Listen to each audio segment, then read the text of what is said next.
Hi, everyone. Welcome to the Climate Confident Podcast. My name is Tom Raftery, and with me on the show today, I have my special guest, Ditte.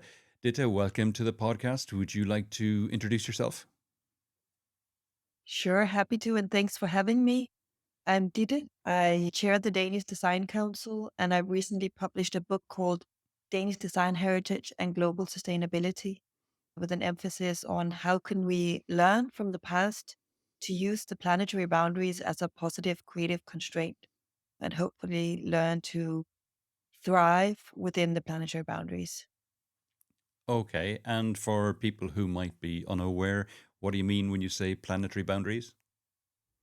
Yeah, so some years ago, actually back in 2015 already, a group of scientists came together and really had this notion of we need to find this sort of safe operating space for what do we have of natural resources? How can we live within the planetary boundaries to create value for people? So they sought out this sort of and found nine planetary boundaries, the two main being climate change and biodiversity. So, in essence, all nine boundaries are, of course, of great importance. But if we succeed staying within the planetary boundaries of climate change and biodiversity, so not losing too much biodiversity, we are most likely quite home safe.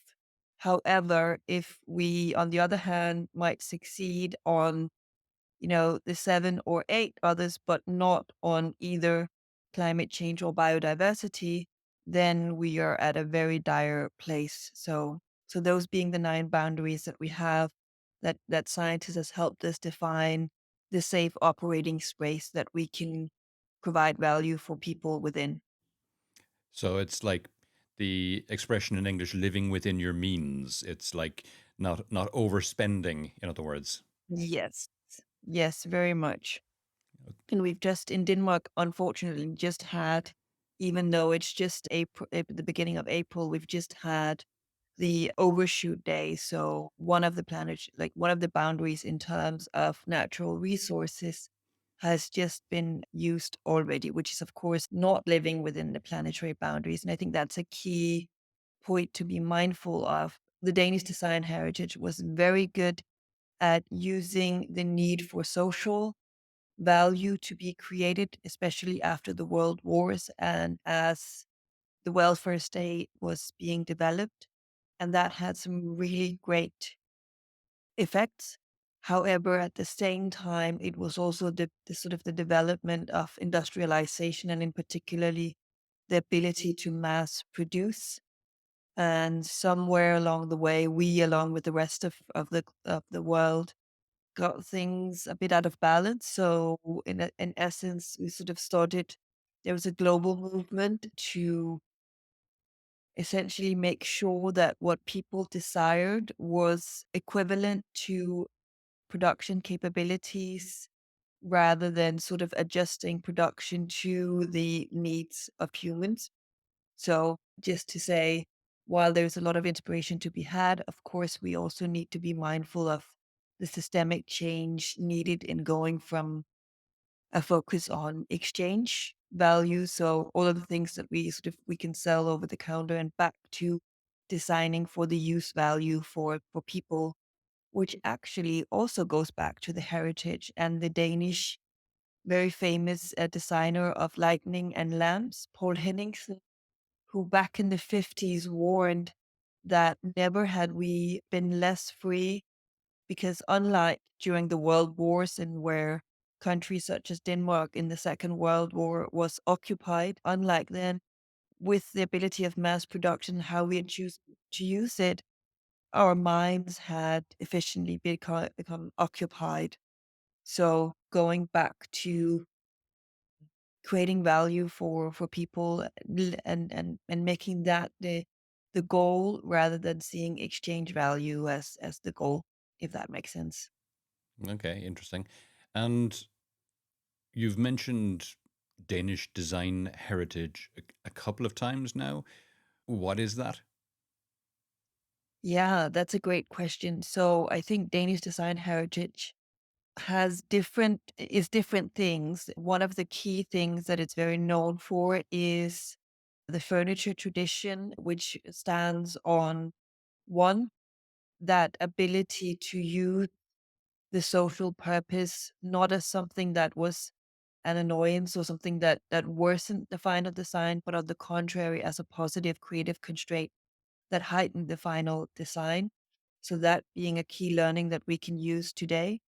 And the second part really being a focus on use value and thus caring about the design from a material perspective, from a craft perspective, and from an aesthetics perspective. And that being a second part that we really need to get much better at embracing today, caring about what we choose to do and what we choose not to do.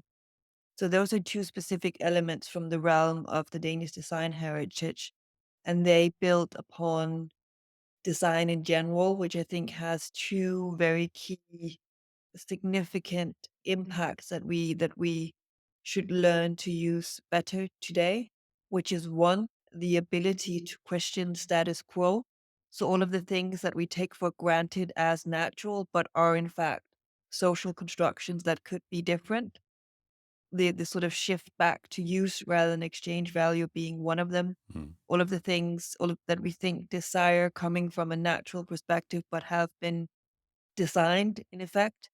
And then secondly, the ability to give shape to something that we don't yet know.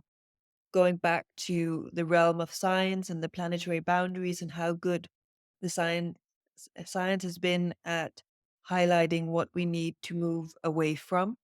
We really need design and that ability to shape the unknown to help us imagine a way forward. What might a future look like, smell like, feel like, where use value is at the center. And so hopefully it being less about what we need to leave behind and more about what we move toward and how that might provide quality of life and well-being. Okay. And do you have any examples of Danish design that you could point to that people might recognize? I think within the furniture tradition, there are many great, so Bones, Fignol, all these grandmasters, Anna Jacobsen, etc., that are really highlighted and are still of great value today. Vena being another, really all built on that quality. And you see, even today, the majority of those pieces from that time are still in circulation, still of great use because they never lost their quality, neither from an aesthetics nor a functionality and material perspective.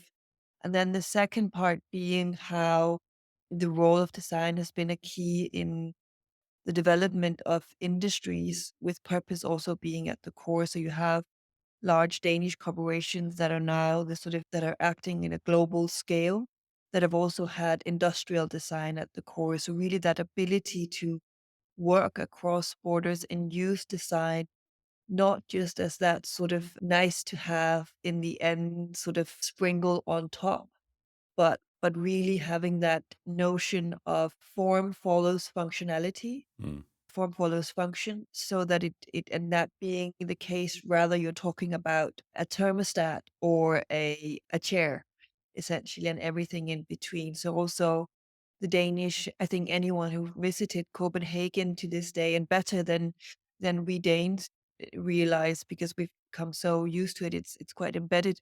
But that ability to use design for everyday objects, whether it's the metro station or the how you switch on and off lighting and all these different things that just makes wayfinding and everything more doable and more convenient. So essentially having design as this sort of thing that lies below everything and just makes it easy and doable to move around. Another great example, I think, of that sort of bridges between the product design and the design of living is our biking culture. So Jan Gehl and Gehl, the design studio, and they're pioneering work on how to design for mobility via bicycles and pedestrian walking, and how that has just been a continued part of how Copenhagen is and Denmark in general is being built, so that it's in a sense easier. Like the easiest mode of transportation is biking. It will get you the quickest to where you need to go in the most convenient manner, while being good for planet and your own well-being. And that now spreading to many other design studios. In the book, I have both an interview with Gail, but also Dissing and Weidling, which is another architectural studios that are really experts in creating these bridges that move across normal traffic, but bridges only for biking, so making it more convenient and similar. The case of Biomega, which is a really nicely designed bicycle working to make cars obsolete. Interesting. Interesting.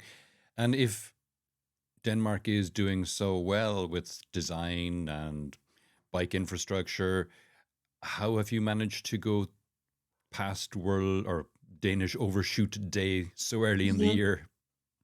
Yeah, that's a really, really good question, because it goes to the need for rebalancing the system in a broader societal sense, and for design and designers to really realize the crossroad of, as a designer, as a design society, do you want to be, in service of the world breakers, Hmm. or help create the world of tomorrow?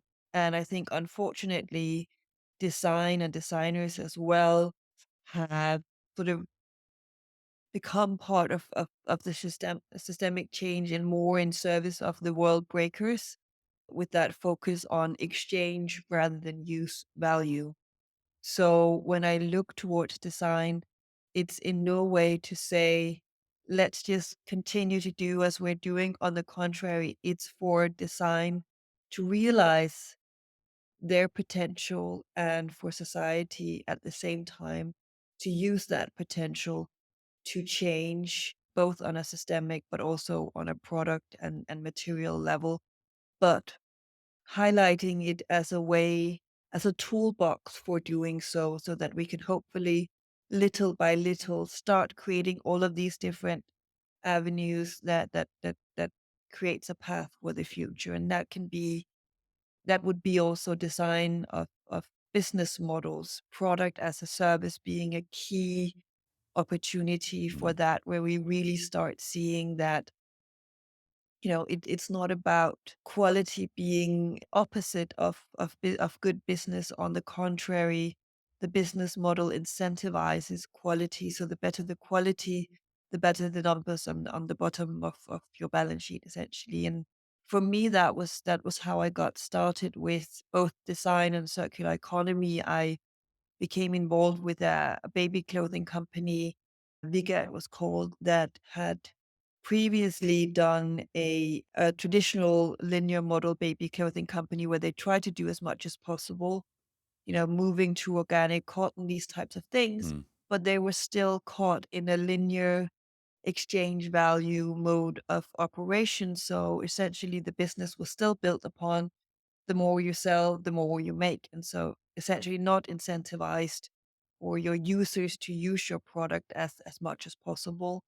And then with Vika changing to that product as a service business model, so all of a sudden you had the business incentive to create quality. And I think that's something that we need to explore much more on a individual business level, but also on a societal level. I think we need to acknowledge that the only way forward, the only way we will be able to transform at the speed and scale needed, will be to level the playing field, so to speak, in the sense of, we have a lot of externalities when we produce, carbon emission being a key one.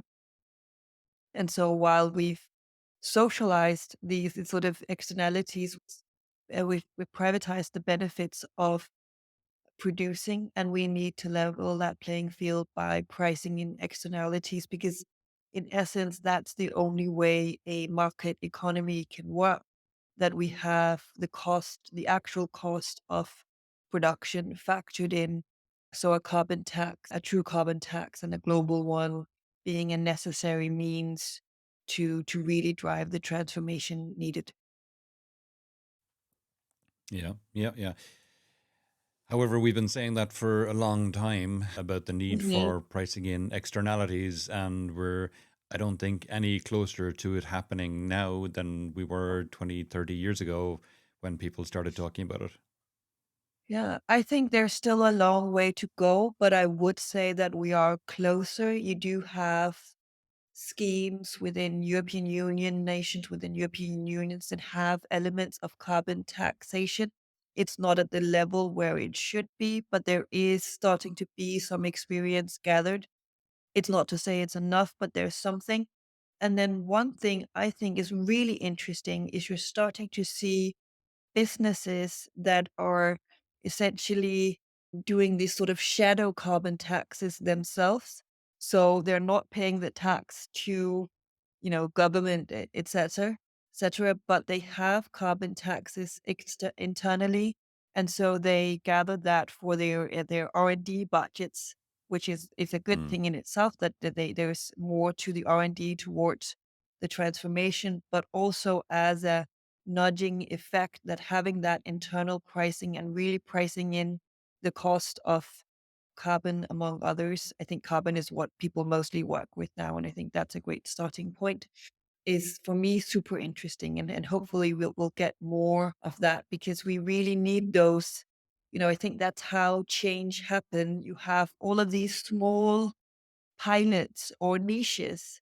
And then, once you get enough of them and they start working together and becoming a unity, you start having enough to challenge the norm or the existing regimes, if you will, in order to create a new, and that's the paradigm shift I also talk about in the book that's necessary. And one that there's a sort of there's still a need for this scientific paradigm shift of really truly internalizing the fact that what we do as people affect the planet and that affects our ability to thrive on the planet, and thus carbon pricing and the true cost of carbon being a part of our market economy is a necessity.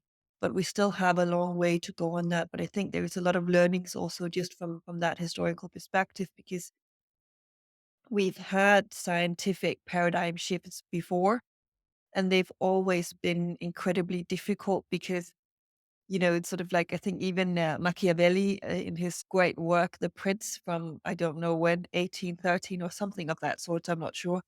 He describes it as, the innovator having, no real friends because he just has the enemies of everyone who's thriving within the existing regime, and no one really has, the benefits of the new thing yet. So it's a quite difficult, but nonetheless, eventually it happens, right? And if the same goes for, you know, I use the example of once upon a time, it was challenging to get the scientific paradigm shift through that the earth is round and not flat because so many people mm. had vested interest in the opposite, and there was a lot of fear. And I think that's also a very important learning that we have today, that when we go through these paradigm shifts, they're associated with a lot of fear and unknowingness, but in effect all of them has brought prosperity and much better opportunity to act and create value on the other side. And hopefully that's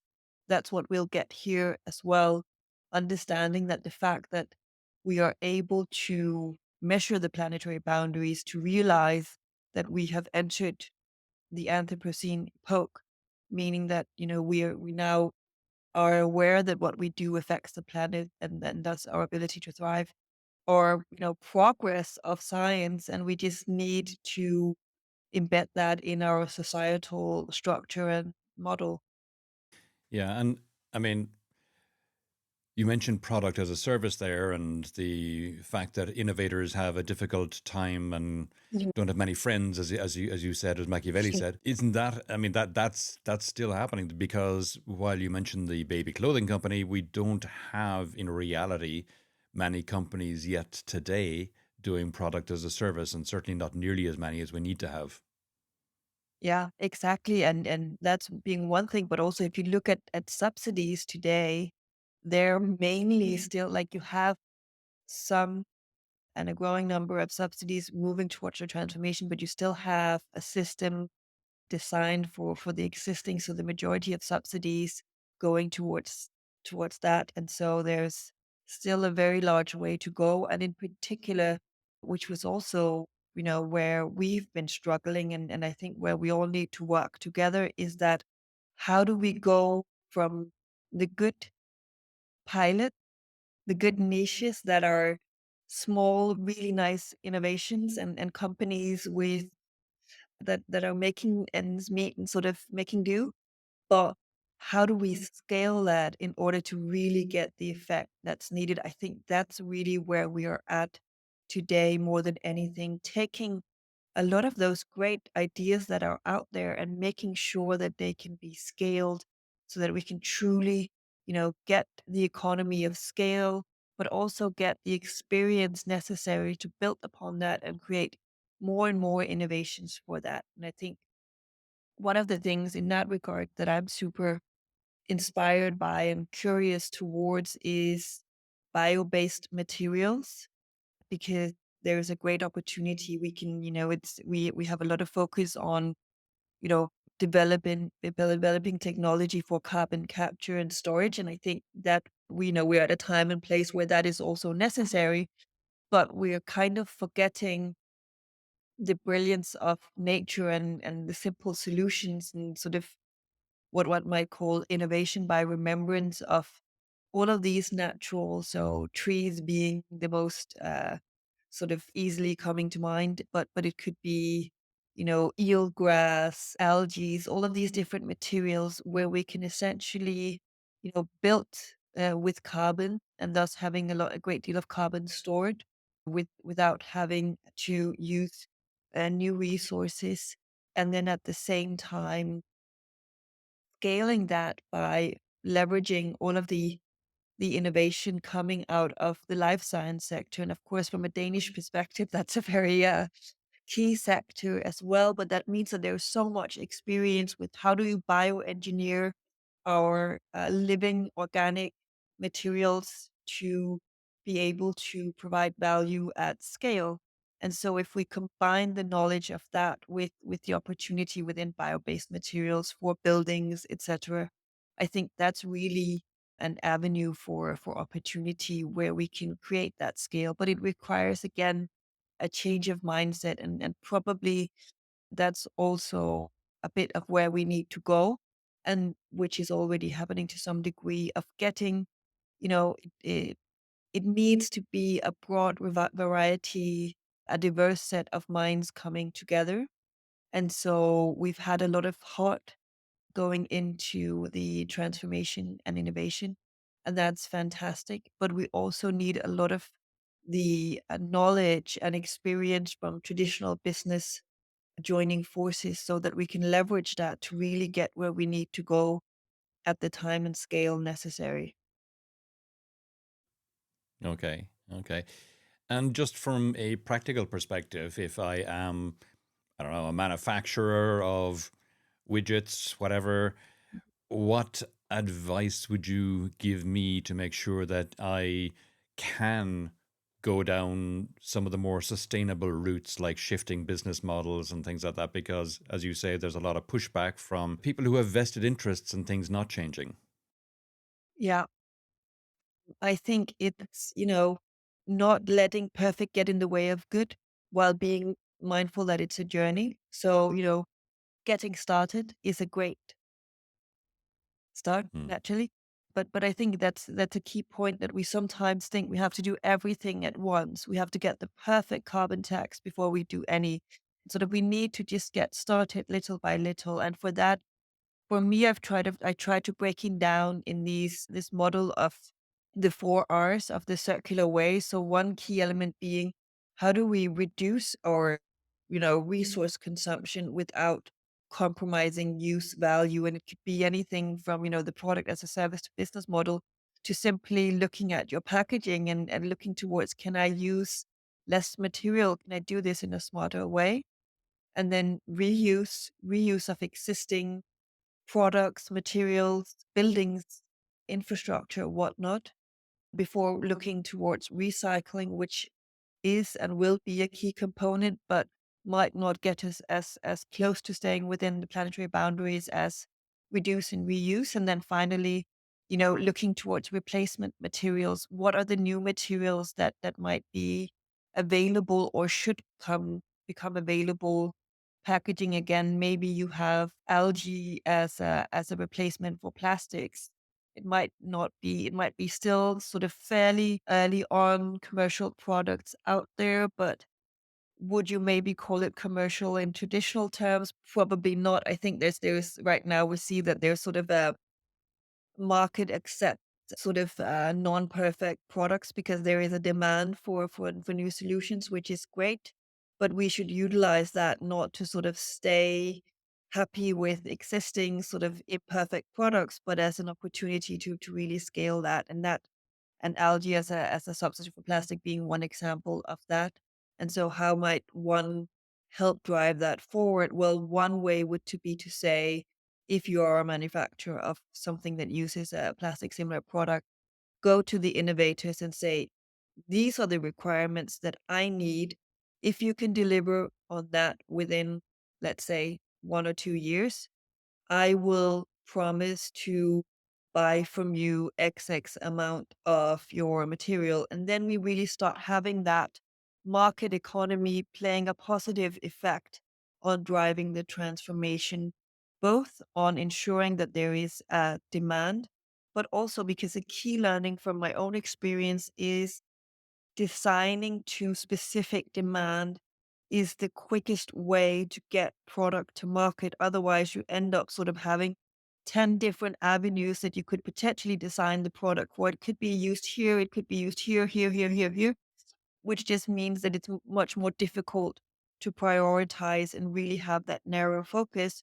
So also from that collaboration with specific demand, it also allows the innovators to get to some sort of commercial product quicker. So for the more manufacturers can engage with those types of activities, the better, and that would really drive additionality in terms of impact as well.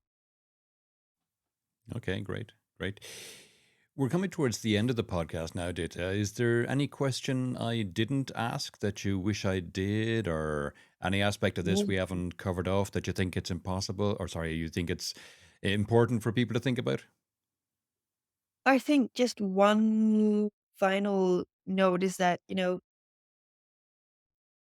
I've chosen it's with inspiration from Christiana Figueres but I've chosen to be a sort of a stubborn optimist, and I think there's a lot of value in that, and that we need to help each other become or stay stubborn optimists. It means, working hard to creating change. It's for me, it means that, hope is something that we have to earn. So we have to work Hmm. towards it. It's not something that sort of paralyzes us on, oh, technology will fix it in, whatever distant future. But it's really something that means we have to work hard at it. But in order to be efficient at working towards it, I think hope is also a necessity. So I would just encourage everyone to work towards that for themselves, but also support others in staying and becoming optimistic as well. Excellent. Excellent. Yep. Yep. Important. That's, in fact, that's one of the reasons I started the podcast, was so that I would be hearing good climate news at least once a week, so that I wouldn't be curling up in a ball in fetal position crying my eyes out. So, Exactly. And I mean, there's plenty of news coming every day that would warrant that. And it's not to, not listen to that, but it's to find a coping mechanism and a way to take that in without, you know, becoming paralyzed and unable to act. yeah. Yeah. Yeah. Absolutely. Ditte, if people would like to know more about yourself or any of the things we discussed in the podcast today, where would you have me direct them? I would direct them to my website, thecircularway.com, or Instagram, which is just my name, LinkedIn. Okay, perfect. I'll put those links in the show notes so everyone has access to them. Ditte, thanks a million. That's been fantastic. It's been great to have you on the podcast today. Thank you so much for having me and for the conversation.